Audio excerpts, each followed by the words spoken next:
I've been asked about what pens and paper I use a handful of times, so I thought we'd just get into it. You always see me using these Pilot G2 gel pens. I like the .7 tip better than the .5. I just like the fatter ink, um, and it writes really nice. It's super smooth. It doesn't bleed.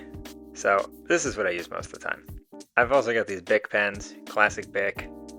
These are also great. You can't really go wrong. Um, these are nice because you can just stick them in your pocket and you don't really have to worry about them, bleeding or accidentally opening or anything.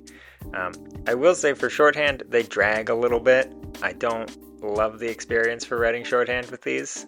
Obviously you can, but however, they make an extra bold, which is a 1.6 millimeter tip, and I have to say the extra bold, much smoother, much improved. So if you like writing with a big pen, get the extra bold, and it's a much nicer writing experience, I think. Then of course we've got these. Everybody loves these. These are nice because they're actual ink, and they're super smooth. You can really zip across the page with them. It's almost like writing with a fountain pen in a way. The only problem with these is that because they're ink, they will bleed.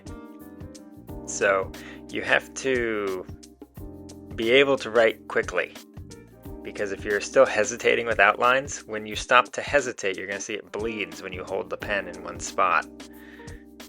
But if you're able to write rapidly, then it's perfectly nice. Alright, let's look at some paper. This is a Stenopad, classic Stenopad. That's all you gotta look for, Stenopad. The dotted, a lot of people like the dotted. I prefer the dotted. The graph paper is nice for practicing proportion. These are great.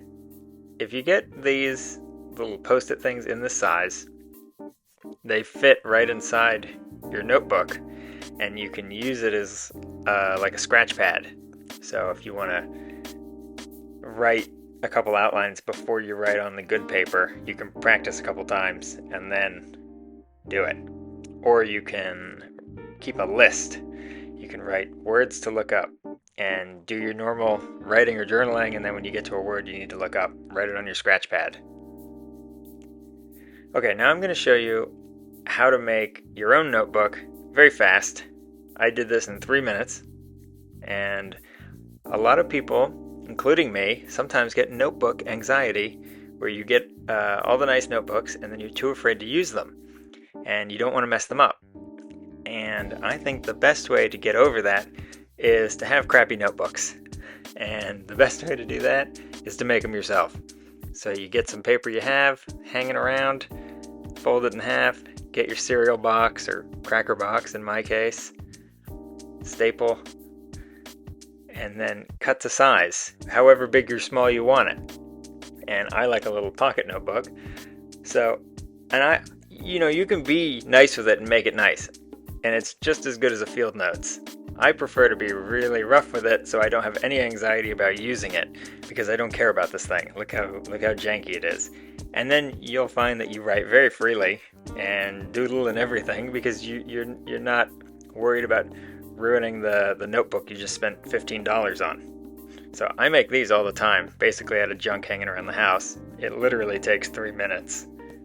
And I find that I use them much more freely than I will one I've spent money on. So give it a try. Alright, thanks for sticking around to talk about the materials that I use. And if you have any materials you recommend for me, especially if they're red pens, then let me know in the comments and I'll check them out.